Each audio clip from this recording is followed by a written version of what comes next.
I just thought about me going off again about the 2 armor thing. Armor up, damn it. We're going to get to game number 2 right now. But Kranich looking good this one. Kaldi having to bounce back from that one.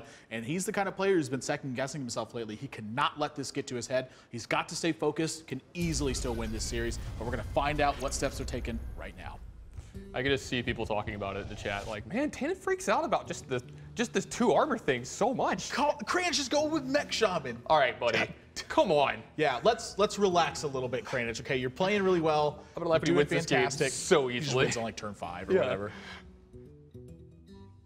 Something that is really interesting to me is that he's keeping Urshok in his opening hand in this matchup.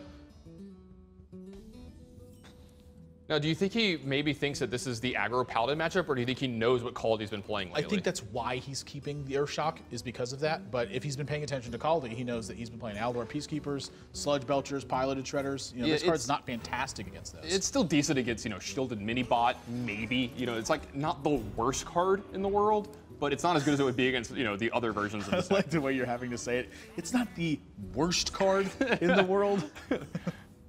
I mean, it is 1 mana. It's pretty darn good right here, which is, you know, this is a plus. Now, Kranich is actually in a pretty significant lead at this point. Yeah, he doesn't get to just pick this off and leave a 1-2 in play.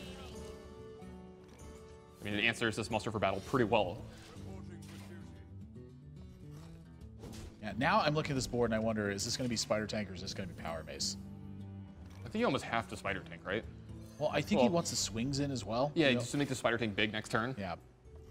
And so this is now a spot where he's opened up, and he's going to wish he had that Urshok. Kaldi's going to be able to Blessing a King's Fist and start pushing. Yeah, this is really good in this matchup, too, by the way. He's 5/5 is really hard to deal with. Now, there's the one blessing that Kranich has. He's going to be able to Spider Tank, Rockbiter Weapon, take care of this, and then suddenly that's back on Kaldi. This game has been so back and forth. We're only in turn 4. And you mentioned Leroy Jenkins earlier. We just got a Leroy Jenkins sighting. Not a surprise to see from Kranich. Now, the downside to this, though, is that he's falling to 17. So, you know, you can take a lot of damage against Paladin. They don't typically have a lot of bursts. But if you fall too low and then they start Truce over championing and they go to the Dome, you're in trouble. Yeah, and Kaldi is going to be able to Loatheb and Sludge Belcher here over the next couple turns, so he's going to be able to protect himself quite a bit.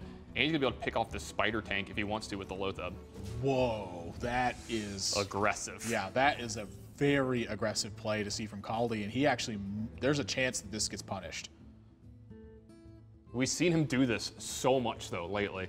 He likes to skirt that line, you know, that razor's edge of, you know, this is maybe too aggressive over to where, you know, he just barely wins in a lot of spots. Kranich is going to Leroy straight away. He wants to charge damage before a Sludge Belcher hits the board.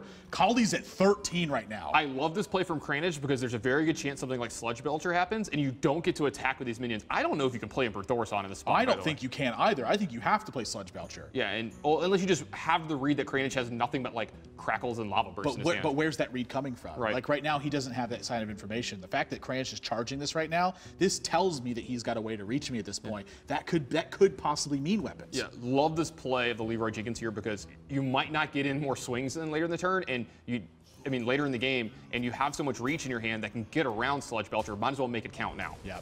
So Urshok would be a fantastic draw from Kranich. But outside of that, Lightning Bolt 6. This is 11 total damage unless this Crackle rolls higher. So 5, 6, 7, 8. Crackle would need to roll a 5 or higher in this position. Do you just roll a totem here? Or do He's going for it. Kranich says, let it rip. Oh, and he gets the 6. Kranich is taking a 2-0 lead with a full crit on a Crackle. Unbelievable. And this was all because of a turn 5 Leroy Jenkins. You have got to love the way Kranich has approached this. Let's go, boys. Kranich says there's not a big edge in the play in this matchup. I'm going to have to take risks in this one. Finds himself in a spot, takes the 50-50. If he locks it up, he secures the win. Even if he misses, can still win that game. I love that he's putting the test to Kaldi right here.